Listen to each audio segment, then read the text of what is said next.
Hi folks, well this is Tallulah and the other little one running around here is Toots, Clay Black, LBC Woodworks. Welcome back to our YouTube channel. We've got a wonderful build for you today, this beautiful bench. The top is a piece of barnwood that I came across some time back, and I've sat on it knowing it was going to become a bench one day, and a client came to me recently wanting a bench. This is going in an indoor riding stable in Northwest Tennessee, and when I first planed this down and I discovered it was heart pine underneath, it was just too beautiful. After planing 2 3/4 inches thick, the legs are made of barnwood, harvested or salvaged from an old barn in Obion County, Tennessee, which is in Northwest Tennessee. Those are actually walnut. They're 2 inches thick. Top is approximately 12 inches deep or wide. But we're going to build this beautiful bench for you today, so stay tuned. Now here's this piece of pine that's going to be the seat of this bench. Approximately 7 feet tall, just over 12 inches across, and it's exactly 2 3/4 inches thick after I planed it. I wanted to show you that this board is in fact 2 3/4 inches thick. Okay, now this board is going to be right at max capacity for my miter saw, so we'll see how it goes. I may have to take a hand saw and finish it out, but we're going to just take it nice and slow. And by the way, on thick boards like this, you don't want to just try to take it all in one cut. Make multiple passes or you'll be guaranteed to get kickback.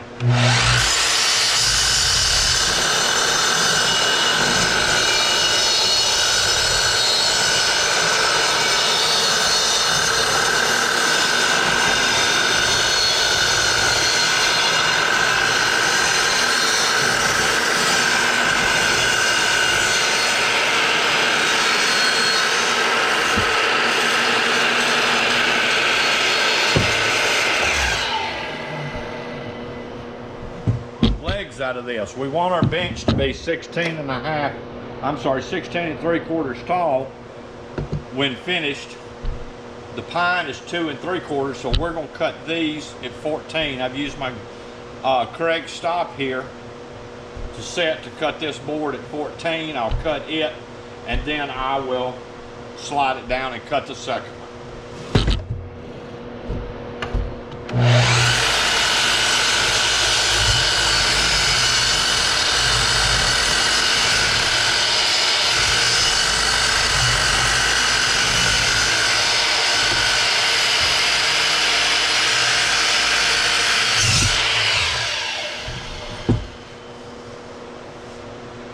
Cutting thicker pieces of wood like this can sometimes be precarious. That's why I'm trying to cut little bits as I go.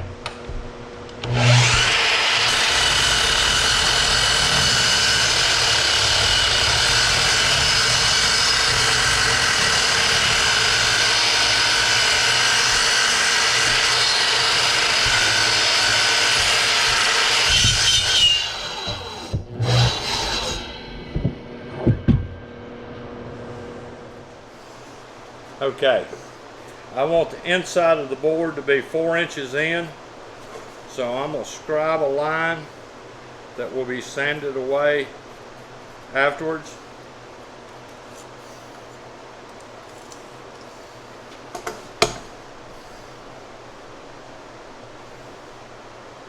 And I'm going to mark this with my pencil between these two marks.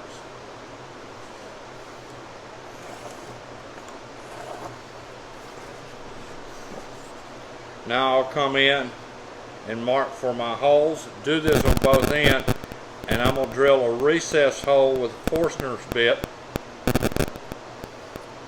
Then I'll drill a through hole, and the Forstner's or the hole I drill with the Forstner's bit will be recessed, and I'll have a dowel, oak dowel that I'll plug that with.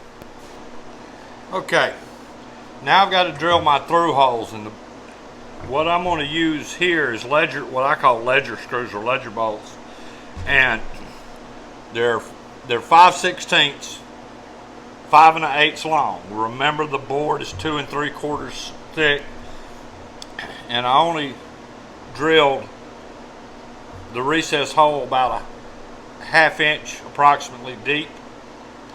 Now, a little tip: when you're going to screw two boards together and you're going to pre-drill the top board, you want to drill that hole oversized, but not by a large amount. So 5/16, I'm going to use an 11/64 drill bit, and what that does, it allows more, the pre-drill hole I do in the lower board, I'll do smaller than this, and it will bite into it versus this board, and I'll be able to get a tighter fit on it. If you've ever screwed two boards together and you just can't get them to snug up, try redoing it with that method where you pre-drill a larger hole in your top board.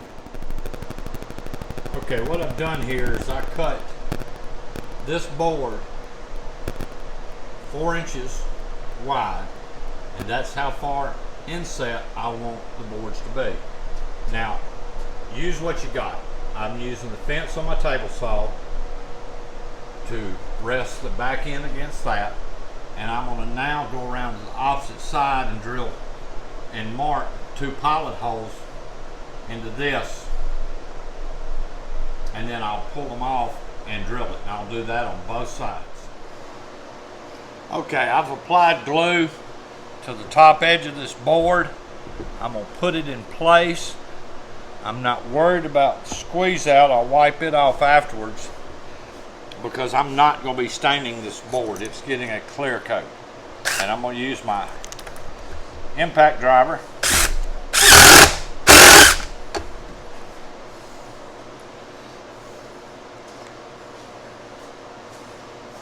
Helps when you have both screws readily available.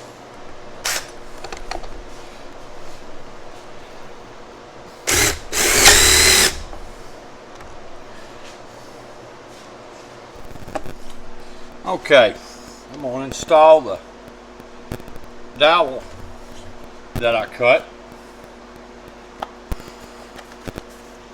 Put a little bit of glue down inside each hole.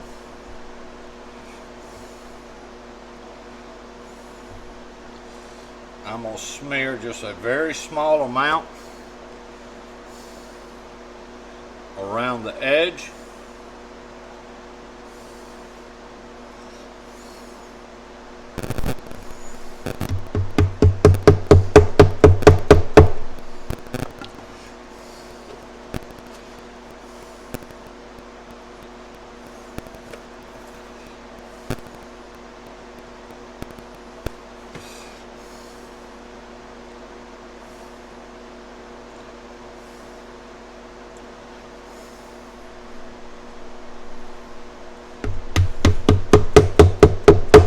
Okay, now I'll let those dry, then I'll come in and saw them off. The dowels are dry, cutting them off.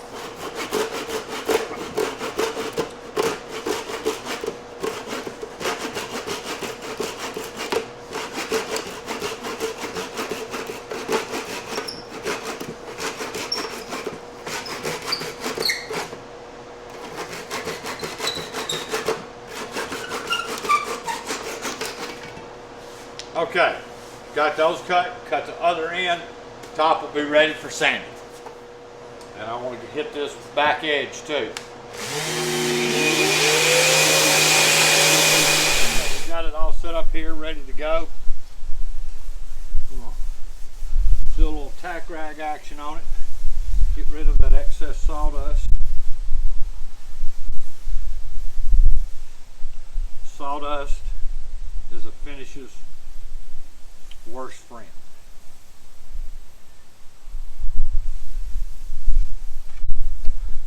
Our biggest enemy, I should say.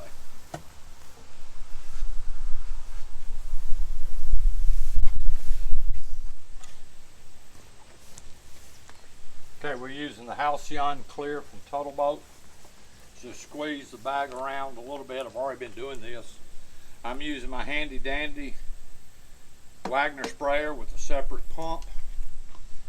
I got that at Lowe's quite a while back. I had a home project I had to do, and well, it worked out just perfect for that. So we're going to see how it works out with Halcyon today.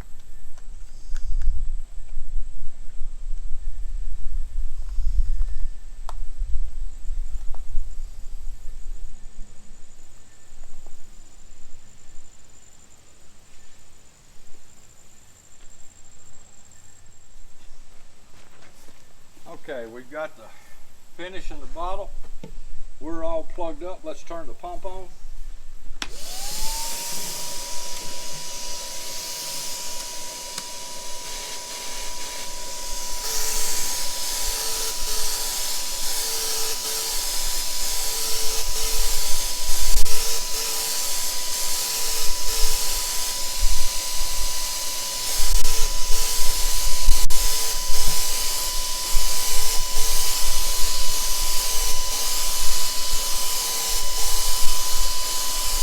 Be sure and use overlapping strokes, regardless of the finish you're using.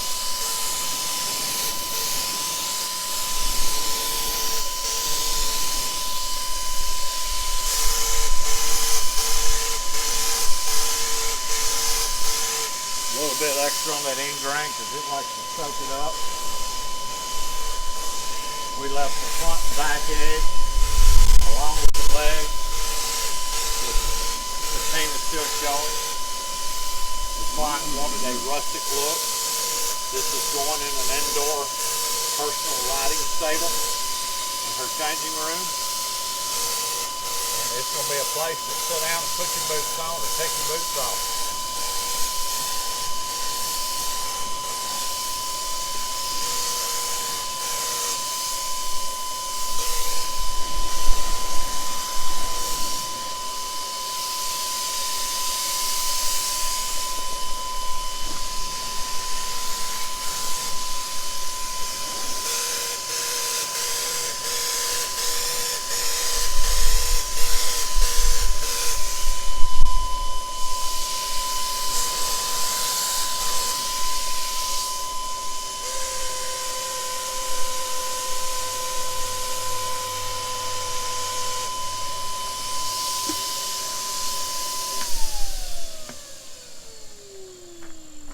Now we'll let that sit for about an hour.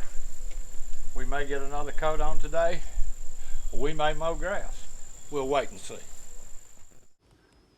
Okay, folks, we're all finished up here, but I want to give credit to Woodcraft, their WoodRiver saw blades, Titebond III wood glue, Festool, sanders, and dust extractors. Most importantly, Titebond and their Halcyon finish. Absolutely love this stuff. And I want to point out, this is an unsponsored video, but I love the products that I use, and I want you to know about them. Have a great day.